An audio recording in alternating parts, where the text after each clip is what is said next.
बिल्लाहि मिनश्शैतानिर्रजीम बिस्मिल्लाहिर्रहमानिर्रहीम। अज़ीज़ तलबा व तालिबात, अस्सलाम वालेकुम व रहमतुल्लाहि व बरकातुहू। प्यारे बच्चों, आज 16 जुलाई 2020 दिन जमारात। ये जमात 9 के लिए क्लास है। मज़मून हमारा उर्दू और हमारा जो उन्वान है वो है शोरीदा कश्मीरी के हालात ज़िंदगी और शायरी पर नोट। प्यारे बच्चों, जैसे कि आप जानते हैं, आज करीबन ये छठा मैंने चार मैंने शोरा के हालात ज़िंदगी, शायरी, तशरी और सवालात के जवाब, जिनमें फ़िराक गोरखपुरी, मीर गुलाम रसूल नाज़की, फैज़ अहमद फैज़, तन्हा अंसारी, और आज 5वां है शोरीदा कश्मीरी, जिसके हम हालात ज़िंदगी डिस्कस करेंगे और शायरी, उसने किस किस्म की शायरी की है, उसका मयार क्या था और उसने ज़्यादा किस असनाफ़ सखर में अपने जौहर दिखाए, अपने कमाल दिखाए, उस पर हम बात करेंगे। लिहाजा फ़िराक गोरखपुरी, मीर गुलाम रसूल नाज़की, फैज़ अहमद फैज़, तन्हा अंसारी और आज शोरीदा कश्मीरी पर हम बात करेंगे। तो प्यारे बच्चों, ये आपका जो फाइनल एग्ज़ाम होगा, जैसा कि मैं बार बार कहता हूँ, ये 10 नंबर का सवाल है। इसी तरह से सवाल होगा मंदरजा ज़ेल में से किसी एक शायर के हालात ज़िंदगी और उसके शायरी खुसूसियात कलम बंद कीजिए, लिखिए, और आपको एकदम 2 होंगे 3 होंगे, एक को उठाना है, उसके हालात ज़िंदगी लिखना है और शायरी खुसूसियात क्या है। तो प्यारे बच्चों, हालात ज़िंदगी में जैसा कि मैंने आपको बार बार बोला, इसमें आते हैं नाम, तखल्लुस, बाप का नाम, योम पैदाइश, जाय पैदाइश, और उसने क्या तालीम पढ़ी और उसने क्या किया, वो क्या करते थे शायरी से पहले या शायरी में भी वो क्या कौन सा काम करते हैं, वो उसमें हालत ज़िंदगी में हमें डिस्कस करना है, लिखना पड़ता है।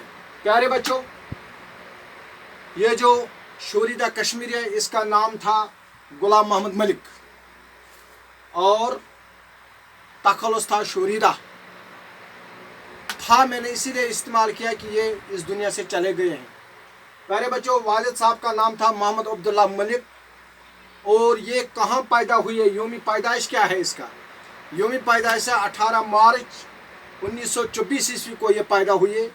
और कहाँ पैदा हुए, जिसको योमी पैदाइश के बाद जाय पैदाइश कहते हैं।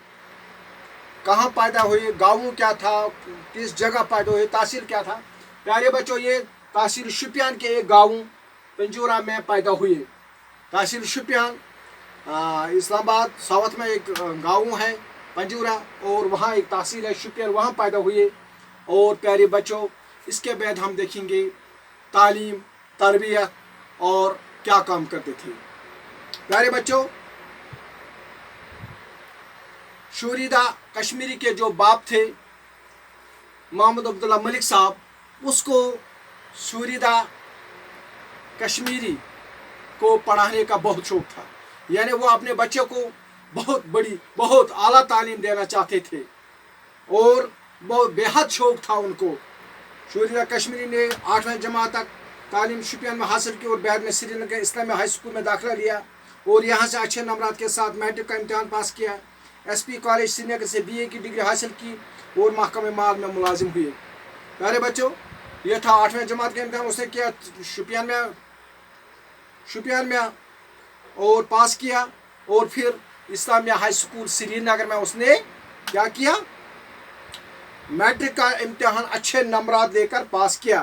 फिर SP कॉलेज में BA की डिग्री हासिल की। यह था उसका career, middle pass, matric pass और ग्रेजुएशन। उसके बाद वो महकमे माल, जिसको आप रेवेन्यू डिपार्टमेंट कहते हैं, महकमे माल में जहाँ पटवारी होता है, तहसीलदार होता है, ADC होता है, और जिसमें ये ज़मीन का रिकॉर्ड वगैरह। क्योंकि अगर आपको कोई पूछेगा, बता बेटा महकमे माल किसको कहते हैं, तो आपको पता होना चाहिए।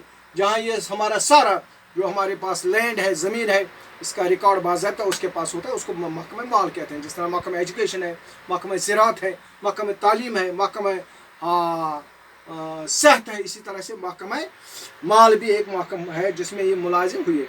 اس کے بعد محکمہ تعلیم استاد کے حصے سے ملازمت اختیار کی اور وہاں ہی اس نے ملازمت چھوڑ دی اور پھر اس نے استاد کا پیشہ اختیار کیا. ٹھیک ہے, محکمہ ایجوکیشن میں آئی اور ملازمت کے دوران ہی شوریدہ کشمیری علی گڑھ یونیورسٹی سے پرائیویٹ امیدوار کے حصے سے MA کو پاس کیا. وہ ملازمت کے دوران ہی اس نے علی گڑھ یونیورسٹی سے PG MA پاس کیا اور بعد میں government degree college Anant Nag میں اردو کے لیکچرر مقرر ہوئے اور MA میں اردو کیا اور پھر government degree college Anant Nag میں وہ بحیثیت اردو لیکچرار تعینات ہوئے. کالج سطح پر برسوں تک تدریس کی فرائض انجام دینے کے بعد سرکاری نوکری سے سبکدوش ہوئے اور 1990 میں نئی بستی اسلام آباد میں آپ کا انتقال ہوا. تعلیم میں بحیثیت استاد, بحیثیت لیکچرر اس نے بہت محکمہ ایجوکیشن میں اپنے فرائض انجام دیے. اس نے بہت بڑے بڑے کارنامے دیے, ایجوکیشن کو بڑھاوا دینے میں بہت کام کیا اس نے اور بلاخر کل نفسن ذائقۃ الموت 1990 میں نئی بستی اسلام آباد میں اس نے انتقال کیا. پیارے بچوں, یہ تھا حالات زندگی. اور دوسرا کیا ہے, شاعری پر نور. اب ہم شاعری پر آتے ہیں. اس نے شاعری کے میدان میں کیا کیا کیے, کون سے جوہر دکھائے. پیارے بچوں, شوریدہ کشمیری کو بچپن ہی سے شعر و شاعری کا شوق تھا. ہر ایک کو ہوتا ہے, لیکن شوریدہ کشمیری جو ہے اس کو زیادہ شوق تھا شاعر و شاعری کا بچپن ہی سے. چنانچہ کالج میں داخلہ لینے کے بعد ہی انہوں نے شاعری کی طرف خاص توجہ مبذول کری. چنانچہ جب اس نے کالج میں داخلہ لیا تو اس نے بہت زیادہ کیا کیا, بہت زیادہ توجہ دی شاعری کی طرف. شوریدہ نے طالب علم کے زمانے سے ہی اردو کلاسیکی شعراء کے ساتھ ساتھ آزاد, حالی اور اقبال جیسے دوسرے شعراء کی جدید شاعری روایت کا بڑی گہرائی کے ساتھ مطالعہ کیا. یہ جو شوریدہ کشمیری تھے اس کو شاعری کا بہت شوق تھا, اس لیے اس نے بڑے بڑے شعراء مثلا اقبال, آزاد, حالی اور دوسرے جدید دور کے شعراء کی شاعری پڑھی اور اس میں دلچسپی لی اور پڑھی. اس کا یہ پھر نتیجہ کیا نکلا کہ وہ خود بھی ایک بڑے شاعر بن گئے اور ان کے اثرات کو ذہنی طور پر قبول کرتے رہے. اور دیکھو پیارے بچوں, اس میں کوئی شک نہیں کہ ان کی شاعری کا بیشتر حصہ منظوم کلام ہے. دراصل منظوم کلام کا مطلب ہے کسی دوسرے شاعر کے طرز پر ایک شعر لینا اور اس پر شاعری کرنا. لیکن اس کے علاوہ بھی کئی غزلیں ہیں, کئی اشعار نظر آتے ہیں جس سے تخلیقی ذہن کا پتہ چلتا ہے.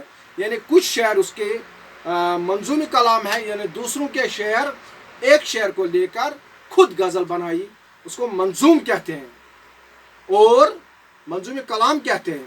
مگر اس کے علاوہ بھی اس نے کچھ شاعری کی, ہمیں ایسا اس شاعری میں محسوس ہوتا ہے کہ یہ تخلیقی ذہن کا پتہ دیتے ہیں, یعنی خود بھی اچھے شاعر ہیں, ان کا اپنا ذہن شاعری کے ساتھ ہے.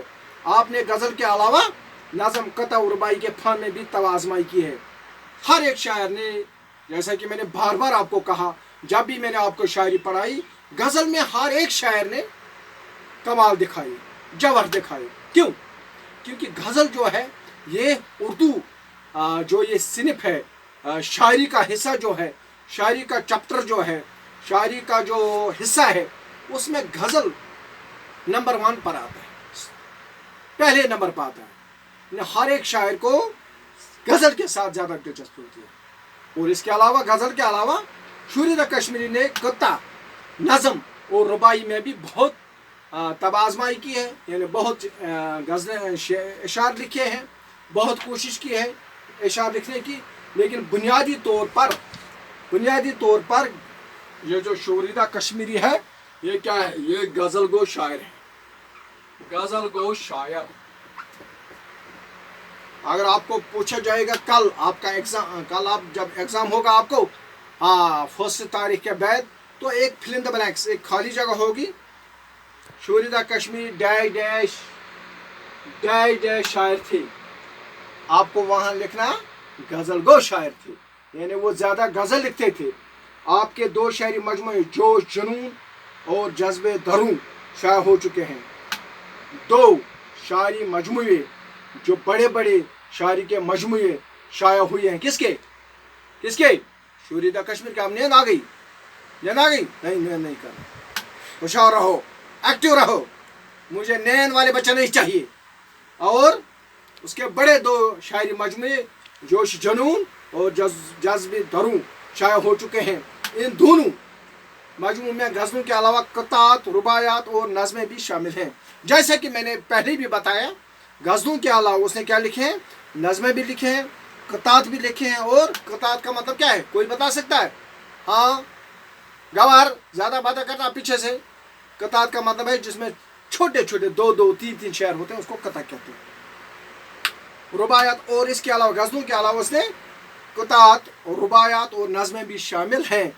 यानी शोरीदा कश्मीरी को गो के उसको गज़ल को शायर कहते हैं, लेकिन इसके अलावा उसने नज़म में, रुबायात में और क़तात में भी शायरी की है, अपनी तबा आजमाई की है। ये था प्यारे बच्चों आज का लेक्चर, आज का प्रोग्राम हमारा शोरीदा कश्मीरी के हालाती ज़िंदगी और शायरी नोट। बहुत ही आसान तरीके से अगर आपको कल यही सवाल पूछा जाएगा एग्ज़ाम में तो आराम से आप लिखेंगे शोरीदा कश्मीरी के हालात ज़िंदगी। ऐसे ही लिखना, नाम, वालिद का नाम, यौम पैदाइश, जाए पैदाइश, और तालीम के बाद उसने क्या किया, मुलाजमत की वगैरह, ये भी लिखना। कोई भी नोट होगा। उसके बाद शायरी खुसूसियात, शायरी की उसने कौन सी की है, जो मैंने आपको मुख्तसर तौर पर उसकी शायरी का खुलासा बयान किया। और मेरे ख्याल में, मुझे उम्मीद है कि जो मैंने ये मामूली कोशिश की, आपने इसको अच्छी तरह से समझा होगा। शोरीदा कश्मीरी पर जब भी आपको नोट आएगा इंशाल्लाह आप आराम से इसको लिखेंगे।